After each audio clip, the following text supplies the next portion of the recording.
শাহবাগে আবার ডাক্তাররা এসে অবরোধ করেছে। চারিদিকে মানুষের ভোগান্তি শুরু হয়েছে। এই দিকটা দেখতে পাচ্ছেন শাহবাগ টু ফার্মগেট রোড। এই যে আমাদের বঙ্গবন্ধু শেখ মুজিব মেডিকেল বিশ্ববিদ্যালয়, এইদিকে দেখুন বাস টাস আটকে আছে। এইদিকে আছে ঢাকা বিশ্ববিদ্যালয়, দেখুন সব কিছু আটকে আছে। এইদিকে আসছে যে মৎস্য ভবন বা পল্টনের দিকে যাওয়ার রাস্তা, এদিকেও আটকে আছে। চারিদিকে মোটামুটি আটকা, মানুষের জনজীবন যেটা হলো বাধাগ্রস্ত হচ্ছে। চিকিৎসক সমাবেশের একটাই দাবি, তাদের 50,000 টাকা ভাতা বৃদ্ধি করে সকল সুবিধাসহ নবম গ্রেড অথবা 50,000 টাকা করতে হবে। চিকিৎসকদের মহাসমাবেশ, পোস্ট গ্রাজুয়েট প্রাইভেট ট্রেনিং ডাক্তারদের ভাতা বৃদ্ধির দাবিতে আমরা দেখতে পাচ্ছি সবাই বসে আছে। ডাক্তাররা আসছে, সকল ডাক্তার রুগী নিয়ে আসছে, রিক্সা আটকে আছে, সবাই আছে বিপর্যস্তভাবে। আমরা এখন কিছু আন্দোলনকারীদের সাথে কথা বলব। আমাদের ভাতা বৃদ্ধির বিষয় আপনারা সবাই জানেন, এখানে আজকে আমরা সারা বাংলাদেশের সকল বেসরকারি চিকিৎসকরা একত্রিত হয়েছি। তো এখানে কিছু জিনিস আগে বোঝার আছে, সেটা হচ্ছে আমরা কারা।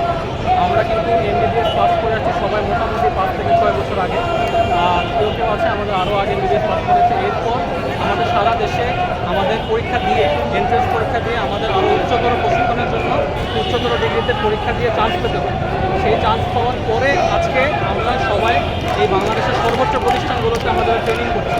আমরা সেই ডাক্তারদের ভ্যালুই এখন সর্বোচ্চ বেশি, কারণ আমরাই এখান থেকে বের হয়ে পাস করে আপনাদেরকে সেবা দিই। এখন আমাদের চাওয়া হচ্ছে, আমরা বেতন চাচ্ছি না, আমরা ভাতা চাচ্ছি। ভাতা জিনিসটা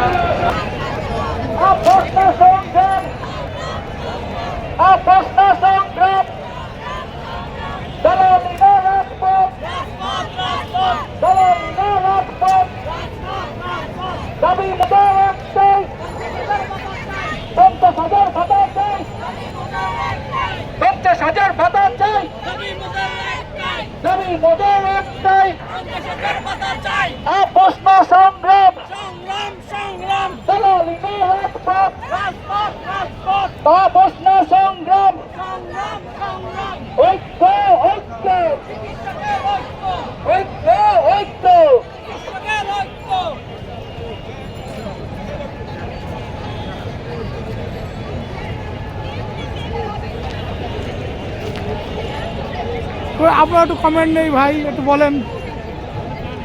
জি বলেন, আপনাদের দাবিগুলো একটু বলেন, একটু শুনবি।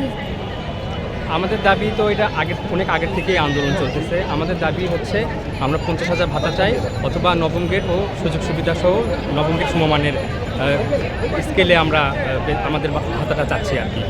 তো আমরা যারা ট্রেনি ডক্টর, যারা বিসিপিএসের আন্ডারে এফসিপিএস ট্রেনি আর বিএসএমও আন্ডারে যারা রেসিডেন্ট আছি আমরা এই আন্দোলনটা করতেছি। আর আজকে মহাসমাবেশটার কারণ হচ্ছে বৃহস্পতিবারে আমাদের যে প্রজ্ঞাপনটা হয়েছিল 30,000 টাকা যে প্রজ্ঞাপনটা আসছে, ওইটা আমরা প্রত্যাখ্যান করছি।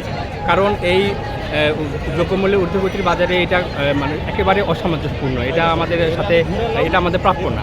তা আমরা এখন আমাদের দাবি এখন একটাই, 50,000 অথবা নবম গ্রেড ও সমমানের সুযোগ সুবিধা সহ নবম গ্রেড পে স্কেলে আমাদের ভাতাটা চাচ্ছি। এটাই আমাদের এখন আমরা এটা হইলেই আমরা রাজপথ ছাড়বো, তার আগে আমরা আন্দোলন কন্টিনিউ রাখবো।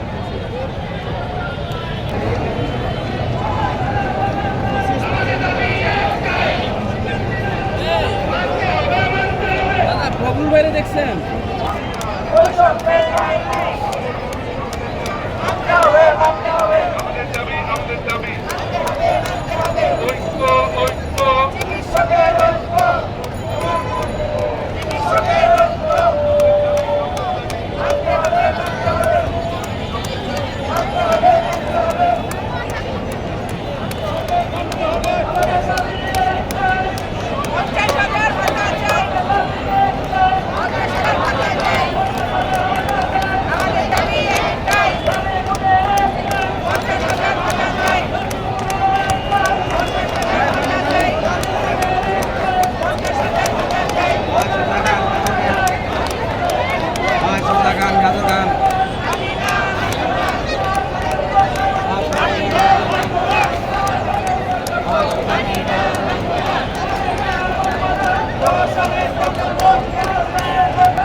চারিদিকে শুধু টেলিভিশন আর ইউটিউব চ্যানেলের ক্যামেরা, চারিদিকে যেদিকে তাকাবেন শুধু টেলিভিশন আর ইউটিউব চ্যানেলের ক্যামেরা। এত টিভি চ্যানেল এত ক্যামেরা, যেদিকে তাকাবেন শুধু টেলিভিশনের ক্যামেরা আর ইউটিউব চ্যানেল। দাবি আন্দোলন চলছে, চলবে, ডাক্তারদের যৌক্তিক দাবি।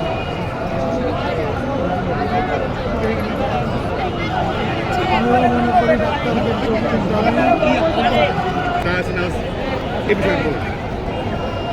আমি আসছি জাতীয় মানসিক স্বাস্থ্য জাতীয় মানসিক স্বাস্থ্য হসপিটাল থেকে, ওখানে মেডিকেল ট্রেনি ডাক্তার। তো আমাদের এখানে দেশের ডাক্তারদের যে ভাতা সেটা বেশ কম, এটা বাড়ানো দরকার। কারণ এখন তো আপনারা জানেন যে দ্রব্যমূল্য এবং দৈনন্দিন চাহিদা অনেক বৃদ্ধি পাচ্ছে উত্তরোত্তর।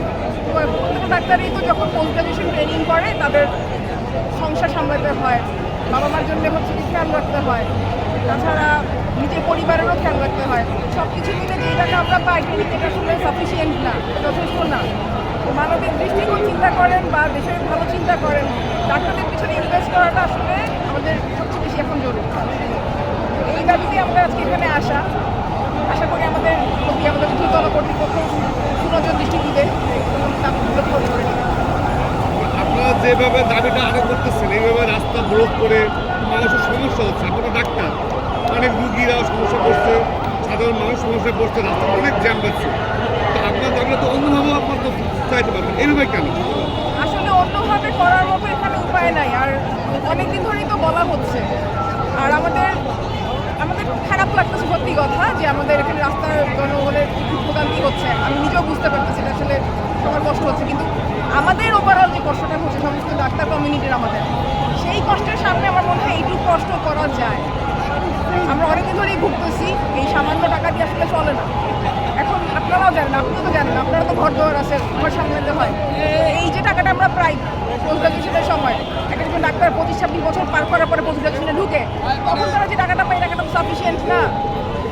সবাই তো একটা ঘর দর সামলাতে হয়, নিজের খরচ আছে।